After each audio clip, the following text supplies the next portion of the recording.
Olsana sen her uyuduğunu dırırdı mı?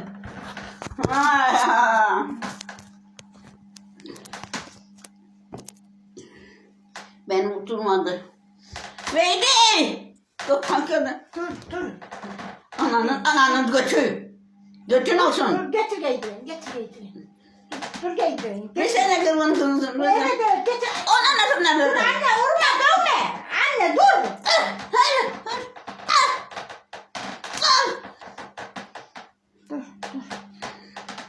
Ona... Allah! Gitsin kapı. Kırkın. Ha! Göremezsin. Gidin.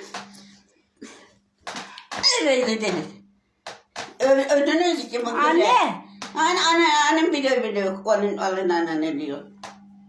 Bak beyaz şey bak. Ver bana. Anne!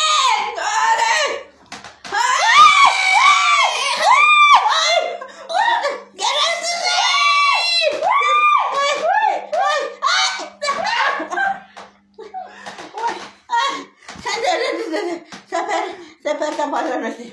Geber. Böyle. Ne dedi kız bu karıda ya? Bu aslan dı. Yine Ayşen abla. Yine ben bunun yağlı bak yanıma. Bunun yağlı.